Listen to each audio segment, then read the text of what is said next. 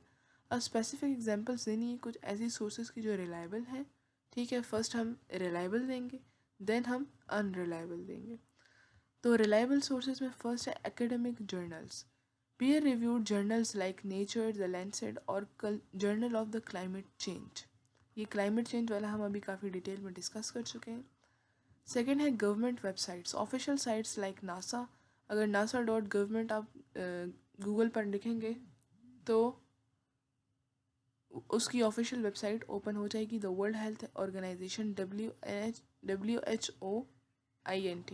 And the US environmental protection agency. Third है reputable news organisations.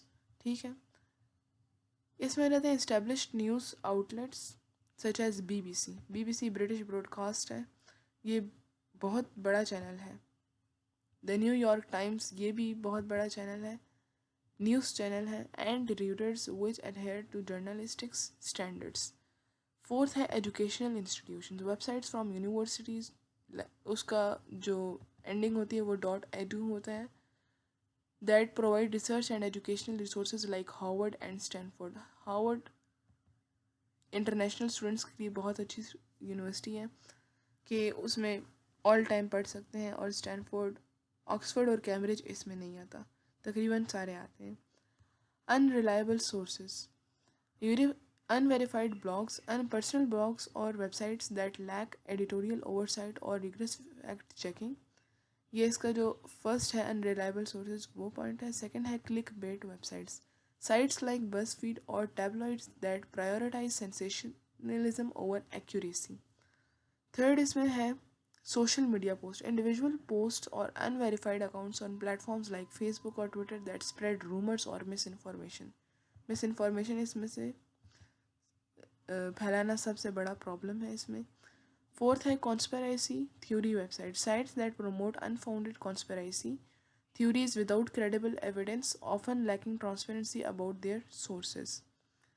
Last है, can you provide example of initiatives of or technology that have harnessed increased connectivity for positive social or humanitarian impact, and what lessons can we learn from them? सबसे पहले हम इसमें example देंगे क्योंकि first उसमें है provide examples, then हम उसमें से लेसन्स बताएंगे कि वो हमने क्या है कि we learn from them. First example है UN global goals app, connects user to UN sustainable development goals for global issue engagement. Second है digital health platform, services like M-Health improve health care access and education in developing countries. Third है crowd funding platform such as sites like GoFundMe enable grassroots funding for social causes like community projects. Fourth है OpenStreetMap, collaborative mapping helps improve resource access with and aids in disaster response. Fifth है online education, platforms like Coursera or democratize learning by providing free or low cost courses. Coursera पर बहुत vast material मौजूद है. Second part में जो question का था lesson learned, वो अब डिस्कस करेंगे, जिसमें फर्स्ट है collaboration, partnerships enhance impact and effectiveness. Second है इसमें user centric design, tailor technologies to user needs for better accessibility. Third है scalability, effective solutions should be able to reach larger audiences. Fourth है community engagement, involve local communities to foster trust and sustainability. Fifth है data privacy, protect user data to maintain trust and comply with regulations. Thank you.